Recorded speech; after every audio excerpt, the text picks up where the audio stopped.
And JB is here this morning. Well, this is your second time around at this, so are you a little bit more accustomed to what they want you to do, or is it still really scary being in that crocodile pit? It is very scary, to be honest. I mean, you don't even know what to do. They had to explain to me that I was in charge, honestly, of basically looking out for the life of Sean, who is a gentleman who had to go down and clear that nest. You do come away with such an appreciation of what goes on behind the scenes. Absolutely, it's doing this show has been a wealth of knowledge for me, and they're the type of things that you don't see very often, even if you go to a zoo or if you go to a wildlife park or whatever. Yeah, I mean, you can tell you love doing this, JB, and it is a passion of yours because obviously, well, animals are a passion and the farming aspect as well. And being in the outdoors, I guess, just being out there getting sort of stuck in. Absolutely. I mean, there's nothing better for me. I love it. It's great working with animals, as you say. I love working with children as well, and I always get my kids out on the farm helping me out. Ace is almost 5, so he loves coming out there with me. So he's a bit of a help at this stage at 5, You're daddy's little helper, aren't you? Exactly. Well, he's still enthusiastic, so long may it continue. Hold on to that, yeah. Exactly. But it's great, and for me, whether it's walking or, just to say, dealing with the farm animals, learning about other animals, for me, I love it. It's brilliant. You really believe that we are, as humans, stewards almost for animals, and it's a very important role that we should all take seriously, and you really feel that in terms of farming and being respectful of animals, and to try and teach young people about what life is like on a farm and where our food comes from. Exactly.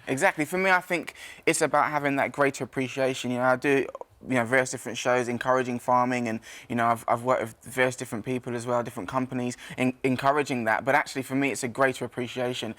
Us sitting here talking about things triggers things for other people's minds, whether it's from the governmental side of things all the way up there legalistically, being able to pass laws that improve our agriculture and so on, but then also on the ground as well. We need people to be going into those industries, and just the average person buying more responsibly. Do you know what I mean? We've seen the impact that's had on things like plastic and our environment, and the same is true across the board, in the way our food is grown as well. No, of course, it's very important. Now, every time I see you, I always ask about JLS, as you know, because I've got a secret love for all of you. Reunion rumours, and there's constantly rumours about lots of bands, and it has happened for lots, and they're back out on the road. Is it going to happen for your guys? Give us all a little bit of hope this morning, JB. I'm sorry, I can't give you too much hope. I mean, you guys know that we're the best of friends. We spent a lot of time together. In fact, I did Rumours just this weekend, and it was Marvin's dad's 60th birthday as well. And if anything was to happen, I'm sure you guys would be the first to know. Well, thank you, and I'll hold you to that. But you mentioned that family thing, and it is very much like that. And that doesn't always happen in amongst bands, as we well know. But the four of you were always so close. And I know you completely rallied around in recent times with Orishay, who I know has been through the wars, basically, in the past couple of months and years. How is he doing? Is he sort of come out the other end of that now, and he's sort of making a fresh start for himself? Yeah, absolutely. I mean, as you said, it was a tough ordeal for him, and that's exactly what we did. We were just there for him. We, didn't know the ins and outs of everything that happened, and to be honest, you have to respect that.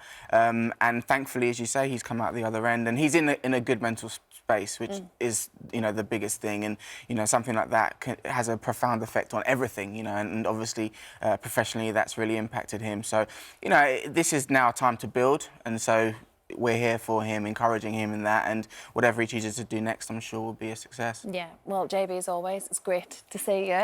So you. Big week at the zoo. It starts tonight, 8 p.m, Yes. Channel 5. We see you with the hippos tonight, actually. Yes, That's episode 1. OK, right, looking forward to it. Thanks so much, JB. Thank you for having me. Thank you.